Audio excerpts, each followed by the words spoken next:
Sharpen up, folks. The country is done. Democracy, etc., etc. As you might recall, a not Hitlerite North Carolinian Supreme Court justice won by a narrow margin back in 2024, and Republicans have tried desperately to disenfranchise the voters who voted her in. Their most recent effort, an argument that about 60,000 ballots with incomplete registrations should not be counted, or, you know, be forced to another recount. Keep in mind, like, this has been ongoing for months and months and months, okay? A new ruling has come out, all right? These 60,000 ballots with incomplete registrations will be counted. However, about 5,000 overseas military voters who did not provide proper photo ID when they registered to vote will not be. And they have 30 days to reissue their vote and fix the problem, and so on and so forth. So a selective disenfranchisement has taken place. Now, the victory back in 2024 was so marginal that even these 5,000 being disenfranchised could be sufficient to overturn her victory. The ruling is the latest development in Griffin's ongoing legal challenge to the November election, which he lost to Riggs by just 734 votes. Griffin filed multiple lawsuits challenging the state's decision to count some 65,000 ballots cast by voters with incomplete registrations, military and overseas voters who didn't provide photo ID, or overseas voters had never resided in North Carolina. We talked about this a bit before, but this guy has been throwing out, like, legal challenges willy-nilly every chance that he gets, nonstop, even on settled issues, like the argument that overseas voters who have never resided in North Carolina shouldn't be legally allowed to cast a ballot, even though this is like a settled issue. As long as they're registered in the state of North Carolina as an overseas voter, they're allowed to. 30 days.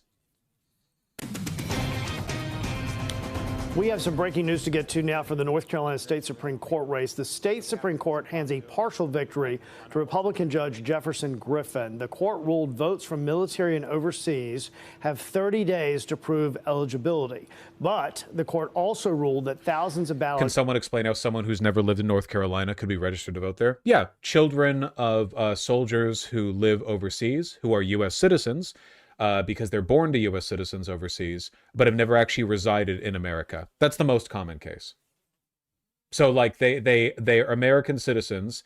Their registry as an American citizen is rooted back to the state of North Carolina, because that's where their parents are registered to with their overseas voting. They've just never actually been. It's challenged by Griffin must remain in his race against incumbent Justice Allison Riggs, who leads by just more than 700 votes. That's quite a short video that was posted. Can we get perhaps a slightly longer one? For you here at 11 o'clock, the North Carolina Supreme Court making a major ruling in a ballot challenge that's been ongoing since November. Yeah, the state's highest court partially overturned a ruling for the Court of Appeals, which favored Republican Jefferson Griffin's challenge of more than 65,000 ballots. Griffin, a Court of Appeals... Can she sue him? No, there's not really any case she has against him except, I guess, excessive litigation. But no, the real question here, or like the real argument, the real thing that's being bandied back and forth is just like, this is an unambiguous attempt to overrule an election. There's no evidence of fraud. There's no evidence of a miscount or anything like that. This has been litigated nonstop. Like, there are multiple lawsuits that he's thrown out in an effort to overturn the election. She won by a very, very, very narrow margin, and they are doing anything they can to make it back. And this is huge. I mean, it's a state Supreme Court judge, you know? I think the composition of the court, it would be 3-4. Liberals being the minority as opposed to 2-5, I believe. Hold on. I almost typed in North Korea. North Carolina Supreme Court composition. Yeah, I think it would keep it 3-4 rather than 2-5, which is a pretty substantial difference. Yeah, it seems that's the case. Appeals judge claims the ballots should not have been counted due to alleged registration errors. Now, he also challenged overseas and military ballots which did not have photo IDs, something the State Board of Elections says was not required by law. The Democrat and current Justice Allison Riggs, who after 2 recounts was found to have won by just 734 votes, recused herself from the case. Now, breaking this down for you tonight, the appeals court ruling originally required that election officials verify and update voter registration information from challenged ballots, giving them 15 days to do so. Well, any ballots not verified would not count. The panel of judges also said that overseas citizens who have not lived in North Carolina before but were eligible through their parents would be tossed out. However, the Supreme Court determined that voters with incomplete registrations will not be affected and will still count. Military and overseas. This is mostly a victory for us, of course, because it would be a much bigger deal if the 60,000 voters had their registrations overturned and had 30 days to cure their votes as well. That being said, I'm happy to announce that this is one of the rare depressing things that we're looking at here on stream that you can do something about.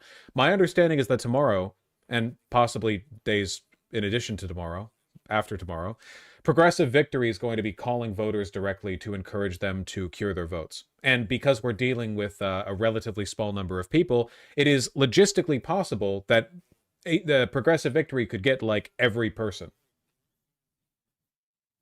Like you could potentially, like every single voter could be reached, which would be great. That would be great.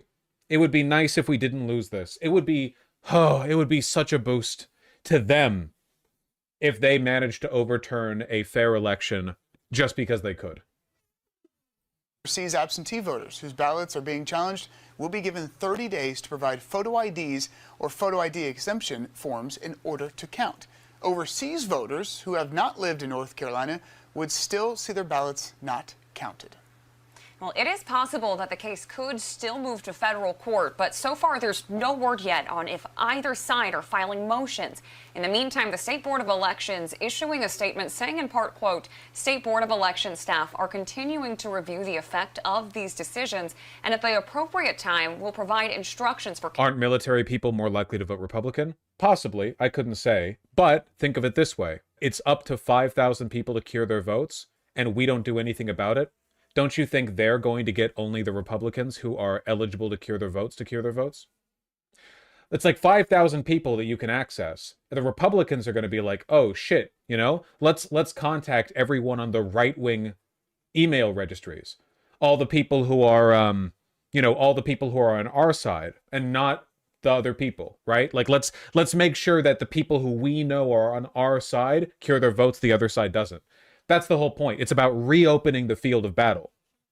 You open it back up and then you try to win on this because they've been pushing for this for months and months and months. But I guarantee you, Democrats at a national level, certainly not at a state level, they're probably not as aggressive on this, right? Oh, maybe they are. It's a pretty big deal, but you don't want to leave it to chance. County boards of elections and affected voters on how to comply with the decisions. This protest does not affect these voters' selections in any other contest on the ballot. What does this get us again? Not having a North Carolina Supreme Court seat overturned through lawfare, which would be ideal, in my opinion. Which one justice estimated to be 2,000 to 7,000. Do we not have an exact number of people who are affected by this disenfranchisement? Can people change their vote in the cure? I'm actually not sure. My guess would be no. Because there's a huge difference between a recount, a cure, and like a re-election. A re-election is I doubt they can. Maybe I'm wrong, but I doubt they can. That was Mark Eilis. He has really good information. Oh, no. I'm not discounting the individual at all. You know, it's just I didn't expect a non-news story. The race is the only 2024 statewide election in the nation that remains uncertified. Jesus Christ.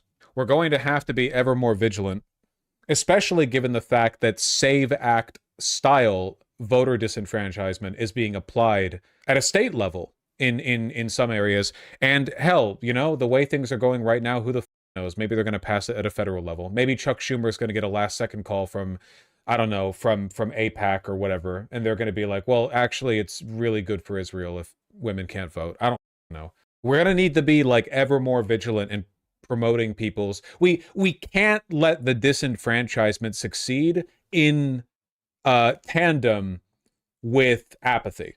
Like, there is a pre-existing problem with apathy. We do not need that multiplied against systemic disenfranchisement any more than it already is. If we reduce the amount of apathy, maybe we can even make up for the lost votes and disenfranchisement. The country's not done forever, guys. When I say it's so over, I don't mean forever. I mean, like, for now. Nothing actually ever ends, you know? Gotta hold out for FDR too. Yep, you know it. Oh, that's nice to see. For weeks, the North Carolina Democratic Party has already been preparing to launch a large-scale voter contact program to make sure all ballots are counted. It has started a Protect the Vote effort, calling on party members and volunteers to join the fight, and started a new website for the cause. One video meeting had 2,000 attendees. That's actually pretty good. All right, North Carolina Democrats, I appreciate you putting a little bit of effort in. Maybe Progressive Victory will be working in tandem with that Protect the Vote effort. That's pretty good. Fuck, with that many people participating, they might overcall the people who need to cure their votes. To be like, you're like an overseas serviceman and you're getting like 17 calls an hour from Democrats being like, hey, have you remembered to... Yes! Pretty nice. Here I get a voter pass mailed, take my passport, get neutral voting form, and toss it in a bin. How does it work there? It depends on the state. Elections are run state by state in America. Have Democrats historically ever been progressive? That's kind of like a wide net you're casting with that question. I mean, in all of history, have there ever been points where the Democrats have been progressive? Yeah, of course. Like, relative to the Overton window? Sure, of course. Absolutely. It's also worth noting, by the way, that like the current state of the Democrats, with them being like very, very subservient to capital, very weak, very milquetoast, more or less a modern thing. You can blame Clinton for that. But like historically, there have been, people in governorships, Congress, whatever, who have been a lot more militant about their positions. It's just harder, and it's hard to have an idea these days in Congress unless that idea is being Hitler. That's the one idea that people in Congress keep having that they get to explore to its fullest potential.